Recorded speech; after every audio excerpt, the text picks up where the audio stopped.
Electoral bond വിഷയത്തിൽ ബി.ജെ.പിക്കെതിരെ വിമർശനം ഉന്നയിക്കുന്നവർ bond വാങ്ങിയ മറ്റ് പാർട്ടികളെ വിശുദ്ധരാക്കുന്നുവെന്ന് ബി.ജെ.പി സംസ്ഥാന അധ്യക്ഷൻ കെ സുരേന്ദ്രൻ. ബോണ്ട് വാങ്ങിയ കോൺഗ്രസിനോടും DMK-യോടും നിങ്ങൾ ഈ ചോദ്യം ഉന്നയിക്കുമോ എന്നും അദ്ദേഹം ചോദിച്ചു. തെരഞ്ഞെടുപ്പ് കൺവെൻഷനുകളിൽ നിശ്ചയിക്കപ്പെട്ട നേതാക്കൾ പങ്കെടുക്കുമെന്നും PC ജോർജ് മറ്റ് കൺവെൻഷനുകളിൽ പങ്കെടുത്തിരുന്നുവെന്നും കെ സുരേന്ദ്രൻ കോട്ടയത്ത് ചോദ്യങ്ങൾക്ക് മറുപടി നൽകി. PC ജോർജ് ഇന്നലെ കോഴിക്കോട് പാർലമെന്റ് മണ്ഡലം കൺവെൻഷൻ ഉദ്ഘാടനം ചെയ്തു. അപ്പോൾ ഞാനിവിടെ വരുന്ന ദിവസം എൻ്റെ മുൻ സംസ്ഥാന പ്രസിഡന്റുമാരെല്ലാവരും വരില്ല. മനസ്സിലായില്ലേ?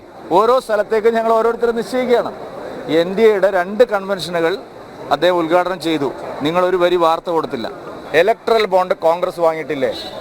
DMK വാങ്ങിയിട്ടില്ലേ? DMK-യുടെ കയ്യിൽ നിന്ന് യാതൊരു നാണവുമില്ലാതെ 10 കോടി നിങ്ങൾ വാങ്ങിയിട്ടില്ലേ? ഇതിനൊന്നും വർത്തമാനം പറയാതെ ഇലക്ട്രൽ ബോണ്ട് വേറെ അതൊക്കെ ദേശീയ നേതൃത്വം പറയും. നിങ്ങൾ കേരളത്തിലെ ചോദ്യങ്ങൾ ചോദിക്കൂ. ഇലക്ട്രൽ ബോണ്ടിനെ കുറിച്ച് അതൊക്കെ കേന്ദ്രത്തിലുള്ളവർ പറഞ്ഞോളൂ. നിങ്ങൾ വേറെ എന്തെങ്കിലും ഇവിടെ ചോദിക്കും. അല്ലെ ചർച്ച ചെയ്യുന്നതല്ല ഞാൻ പറഞ്ഞു സഹോദര, ഞാൻ പറഞ്ഞത് അതാണ്. 6000 കോടി BJP-ക്കും 14,000 കോടി പ്രതിപക്ഷത്തിനും കിട്ടി. എന്താ നിങ്ങൾ അതിനെപ്പറ്റി മിണ്ടാത്തത്?